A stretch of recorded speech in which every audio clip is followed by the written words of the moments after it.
Hi hello, നമുക്കിന്നൊരു vintage journal book ഉണ്ടാക്കാം. ഇതിൻ്റെ ഓരോ സ്റ്റെപ്പും വ്യക്തമായിട്ട് പറയാൻ ശ്രമിക്കാം. ഈ വീഡിയോ നിങ്ങൾക്ക് ഇഷ്ടപ്പെടുന്നുണ്ടെങ്കിൽ ലൈക്ക് ചെയ്യുക, സബ്സ്ക്രൈബ് ചെയ്യാൻ, കമൻറ്റ് ചെയ്യുക.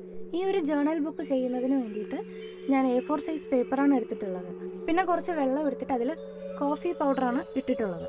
ഇനി കൈവശം കോഫി പൗഡർ ഇല്ലയെന്നുണ്ടെങ്കിൽ നമ്മുടെ ചായപ്പൊടി വെള്ളത്തിലിട്ടിട്ട് തിളപ്പിച്ചെടുത്തതിന് ശേഷം അതിനകത്ത് നമ്മൾ ഈ പേപ്പർ ഡിപ്പ് ചെയ്താലും മതിയാവും.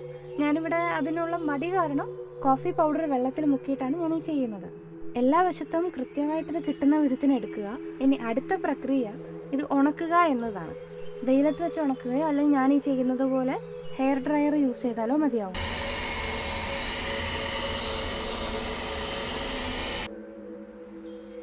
നമ്മുടെ ജേണൽ ബുക്കിന് വേണ്ടിയിട്ടുള്ള ഷീറ്റ് റെഡി ആയിട്ടുണ്ട്. മൊത്തത്തിൽ 10-15 ഷീറ്റ് ഞാൻ എടുത്തിട്ടുള്ളതായിട്ടാണ് എൻ്റെ ഒരു ഓർമ്മ കേട്ടോ. ഞാനിപ്പോൾ ഇവിടെ ചെറിയൊരു ജേണലാണിത് ഉണ്ടാക്കുന്നത് കേട്ടോ. ചെറിയ സൈസിലുള്ളതാണ്. അതുകൊണ്ട് തന്നെ ഇത് രണ്ടായിട്ട് മടക്കുമ്പോൾ കിട്ടുന്ന സൈസ് എത്രയാണോ അത് വെച്ചിട്ടാണ് ചെയ്യുന്നത്. ഇതിൻ്റെ അരികൊന്നും ഞാൻ കീറി കൊടുക്കാത്തത് കൊണ്ട് തന്നെ കൃത്യമായിട്ടുള്ളൊരു മെഷർമെൻറ്റിലാണ് ഇത് ചെയ്യുന്നത്. അതായത് ഏറ്റക്കുറച്ചിലൊന്നും വരാതെ രണ്ട് സൈഡും കൃത്യമായിട്ട് പിടിച്ചതിന് ശേഷമാണ് ഓരോ പേപ്പറും മടക്കിയെടുക്കുന്നത്. ആ നടുഭാഗത്തെ മടക്കിൻ്റെ ഭാഗം കൃത്യമായിട്ട് കിട്ടാൻ വേണ്ടിയിട്ട് ഞാനൊരു സ്കെയിൽ വെച്ചിട്ടാണ് വലിച്ചു വിടുന്നത്. നമ്മുടെ നഖം വെച്ചിട്ട് ചെയ്യുമ്പോൾ ഒരുപക്ഷെ അത് കൃത്യമായിട്ട് കിട്ടിയെന്ന് വരില്ല, പിന്നെ കൂടുതൽ അതങ്ങ് ഷാർപ്പായി പോവും. അതുകൊണ്ടാണ് ഈ ഒരു സ്കെയിൽ യൂസ് ചെയ്യുന്നത്.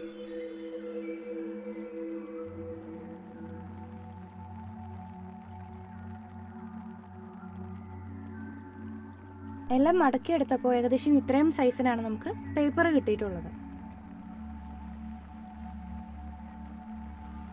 ഈ A4 സൈസ് ഷീറ്റ് പേപ്പർ നമ്മൾ 4ആയിട്ട് മടക്കുമ്പോൾ കിട്ടുന്നൊരു സൈസിനാണ് നമ്മുടെ ബുക്ക് ഇപ്പോൾ ഉള്ളത്.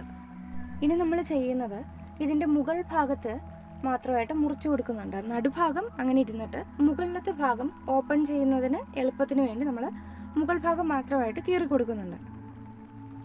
അടുത്ത പരിപാടി ബുക്ക് തുന്നിക്കെട്ടുക എന്നതാണ്. അതിനുവേണ്ടി നമ്മൾ ഈ നടുഭാഗമില്ലേ, ആ നടുഭാഗത്തായിട്ട് ഓരോ പേപ്പറിൻ്റെയും നടുഭാഗത്തെ ആ മടക്കിൻ്റെ ഭാഗത്തായിട്ട് ഒരു സ്കെയിൽ വെച്ചിട്ട് അളന്നതിന് ശേഷം നമുക്ക് എത്രയാണോ നമുക്ക് വേണ്ടത് ആ ഒരു അളവെടുത്തിട്ട് അവിടെ നമ്മൾ ഓരോ ദ്വാരം ഇട്ട് കൊടുക്കണം. ദ്വാരം ഇടേണ്ട ഭാഗം നമ്മൾ ആദ്യം പോയിൻ്റ് ചെയ്യുക. പോയിൻ്റ് ചെയ്തതിന് ശേഷമാണ് പിന്നീട് നമ്മൾ സൂചി എന്തെങ്കിലും വെച്ചിട്ട് ദ്വാരം ഇട്ട് കൊടുക്കേണ്ടത്. നിങ്ങളിത് വീഡിയോയിൽ കാണുന്നത് പോലെ ചെയ്യണം കേട്ടോ.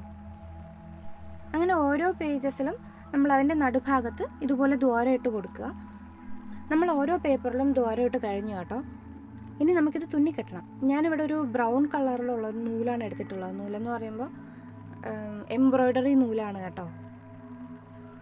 ഞാൻ പറഞ്ഞല്ലോ 10-15 പേപ്പർ ഉണ്ടായിരുന്നു എന്ന്. അത് മടക്കി എടുത്തപ്പോഴത്തേക്കും അതിൻ്റെ ഇരട്ടിയായിട്ട് കിട്ടിയിട്ടുണ്ട്. അതിൽ ഓരോ സെക്ഷനാക്കി ഞാൻ മാറ്റിയിട്ടുണ്ട്.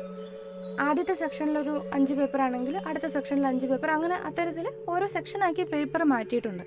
അങ്ങനെ ചെയ്തതിന് ശേഷമാണ് ഓരോ സെക്ഷനും തുന്നിക്കെട്ടുന്നത്. അതിൻ്റെ നമ്മൾ ഇട്ടേക്കുന്ന ദ്വാരത്തിനകത്തുകൂടെ നൂല് കയറ്റി തുന്നിക്കെട്ടണം. അങ്ങനെ തുന്നിക്കെട്ടുന്ന പരിപാടി ഇവിടെ കഴിഞ്ഞിട്ടുണ്ട്. ഇനി നമുക്ക് ഇതിൽ ആവശ്യമായിട്ടുള്ളൊരു സംഭവമാണ് കട്ടിയുള്ള 2 കാർഡ്ബോർഡ് പീസ്. ഇനി ഇതിന് ചുറ്റാൻ വേണ്ടിയിട്ട് നമുക്ക് തുണി വേണം. എൻ്റെ കയ്യിൽ ബ്രൗൺ കളർ ഇല്ലാത്തതുകൊണ്ട് ഞാൻ ഈ ഒരു ക്ലോത്താണ് എടുത്തിട്ടുള്ളത്. ഇത് ഇച്ചിരി ചുളിവുണ്ടായിരുന്നുകൊണ്ട് അയൺ ചെയ്ത് ശരിയാക്കുന്നുണ്ട്. നമ്മൾ ഒരു കാര്യം കൂടി ചെയ്യേണ്ടത്, ഒരു ചാർട്ട് പേപ്പറോ അല്ലെങ്കിൽ എന്തെങ്കിലും പേപ്പർ എടുത്തിട്ട് നമ്മൾ നേരത്തെ തച്ച് വെച്ച ആ ഭാഗത്തിൻ്റെ മുകളിലായിട്ട് ഇതുപോലത്തെ ഷേപ്പിന് കട്ട് ചെയ്ത് ഒട്ടിച്ചു കൊടുക്കണം. ഇത് ഉണങ്ങുന്ന നേരത്ത് നമുക്ക് നമ്മുടെ അടുത്ത പരിപാടി ചെയ്യാം. ഇനി നമുക്ക് ചെയ്യേണ്ട കാര്യം, നമ്മൾ നേരത്തെ തുണി എടുത്ത് വെച്ചല്ലോ, ഈ തുണിയുടെ മുകളിലായിട്ട് കറക്റ്റ് മെഷർമെൻറ്റിൽ നമ്മൾ എടുത്ത് വെച്ചിട്ടുള്ള നമ്മുടെ കാർഡ്ബോർഡ് വെച്ച് കൊടുക്കുക. വെച്ച് കൊടുക്കുമ്പോൾ നമ്മൾ അതിൽ പശ തേച്ചാണ് ചെയ്യേണ്ടത്. ഇനി നമുക്കിത് പശ തേച്ച് ഈ തുണിയുടെ പുറത്തായിട്ട് ഒട്ടിച്ചു കൊടുക്കാം. പശ തേക്കുമ്പോൾ ഒരു കാര്യം ശ്രദ്ധിക്കേണ്ടത്, ഞാനിപ്പോൾ ചെയ്തതുപോലെ മാത്രമല്ല, ഇത് നല്ലപോലെ സ്പ്രെഡാക്കി കൊടുക്കണം. സ്പ്രെഡാക്കിയതിന് ശേഷം മാത്രം ഒട്ടിച്ചു കൊടുക്കുക. ഈ ഒരു 2 പീസ് കാർഡ്ബോർഡ് എടുക്കുന്നതിൻ്റെ ഒപ്പം ഒരു ചെറിയ പീസ് കാർഡ്ബോർഡ് കൂടെ എടുക്കണം. ഞാനത് നേരത്തെ അതിൽ കാണിക്കാൻ വിട്ടുപോയതാണ്. ഇനി അടുത്ത് നമ്മൾ ചെയ്യേണ്ട ഒരു കാര്യം, ഇതിൻ്റെ അരികു നമ്മൾ വെട്ടിക്കൊടുക്കുക. 4 സൈഡും 4 കോർണർ ഭാഗവും നമ്മൾ വെട്ടിക്കൊടുക്കണം. ചരിച്ചൊന്ന് വെട്ടിക്കൊടുക്കുക, അല്ലെന്നുണ്ടെങ്കിൽ ഇങ്ങനെ കൂർത്തതുപോലെ നിൽക്കും, ഷേപ്പായിട്ട് നമുക്ക് കിട്ടില്ല. അതുകൊണ്ടാണ് നമ്മളിങ്ങനെ വെട്ടിക്കൊടുക്കുന്നത്. ഇനി നമ്മൾ വീണ്ടും നേരത്തെ ചെയ്തതുപോലെ നല്ലപോലെ നമ്മുടെ പശ സ്പ്രെഡ് ചെയ്ത് കൊടുക്കുക. അതിനുശേഷം എല്ലാ സൈഡും നമ്മൾ ഉള്ളിലേക്ക് മടക്കി വെക്കുക.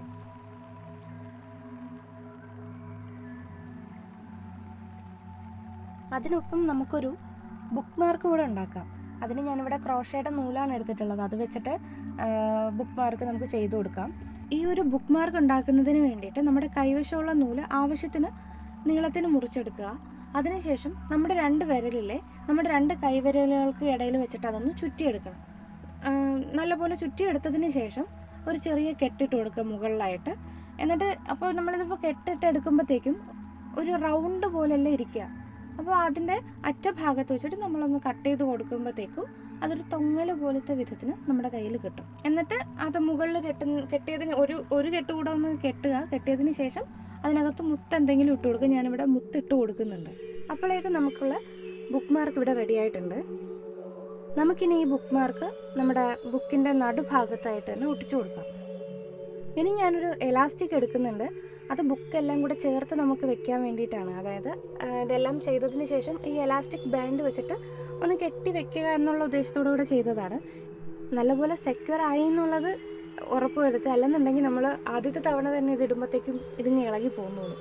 അതുകൊണ്ട് സെലോ ടേപ്പോ എന്തെങ്കിലും ഒരു നല്ല കട്ടിയുള്ളൊരു ടേപ്പ്, നല്ല പശയുള്ള ഒരു ടേപ്പ് വെച്ച് ഒട്ടിക്കുകയോ അല്ലെങ്കിൽ ഒരു പേപ്പറിൽ പശ ഒട്ടിച്ചിട്ട് അത് ഇതിൻ്റെ മുകളിലേക്ക് വെച്ച് കൊടുത്താലും മതിയാവും.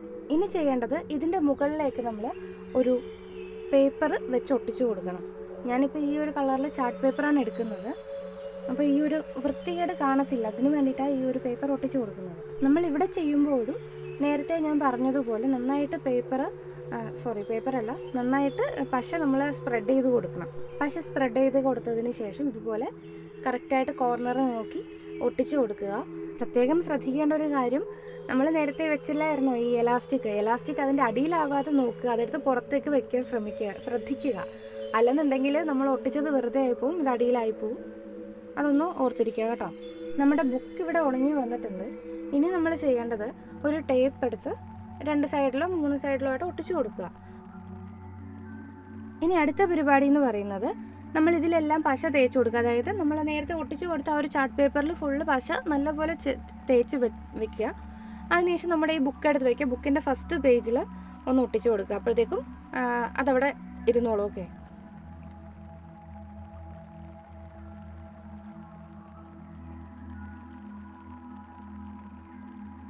ബാക്ക് വശത്ത് എത്തുമ്പോഴത്തേക്കും നമ്മൾ നേരത്തെ ഒട്ടിച്ച ആ എലാസ്റ്റിക് ബാൻഡ് ഉണ്ടല്ലോ, ബാൻഡ് അതിൻ്റെ മുകളിലേക്ക് ആക്കാൻ നോക്കുക, അത് മറക്കരുത്.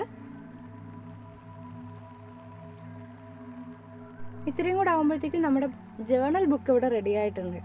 കാണുമ്പോൾ ഇത്തിരി ടഫാണെന്ന് തോന്നുമെങ്കിലും ഈ ഒരു സംഭവം ചെയ്തു തുടങ്ങുമ്പോഴത്തേക്കും ഭയങ്കര ഒരു ഒരു സന്തോഷം നമുക്ക് തോന്നും. നമ്മൾ സ്വന്തമായിട്ടൊരു ബുക്ക് ഉണ്ടാക്കി എടുക്കുമ്പോൾ കിട്ടുന്നൊരു സന്തോഷം അത് വേറെ തന്നെയാണ് കേട്ടോ. അതിൽ എഴുതാനാണെങ്കിലും നമുക്ക് ഞാൻ ഉണ്ടാക്കിയ ബുക്കാന്ന് പറയുമ്പോഴത്തേക്കും നമുക്ക് നമ്മളോട് തന്നെ ഒരു പ്രൗഡ് മൊമെൻറ്റ് ഫീൽ ചെയ്യും കേട്ടോ. ഓക്കെ, അപ്പോൾ നമ്മുടെ ബുക്ക് ഇവിടെ റെഡി ആയിട്ടുണ്ട്. ആൻഡ് നിങ്ങൾക്കത് ഇഷ്ടപ്പെട്ടെന്നുണ്ടെങ്കിൽ നിങ്ങൾ ലൈക്ക് ചെയ്യുക, സബ്സ്ക്രൈബ് ചെയ്യുക ആൻഡ് കമൻറ്റ് ചെയ്യുക.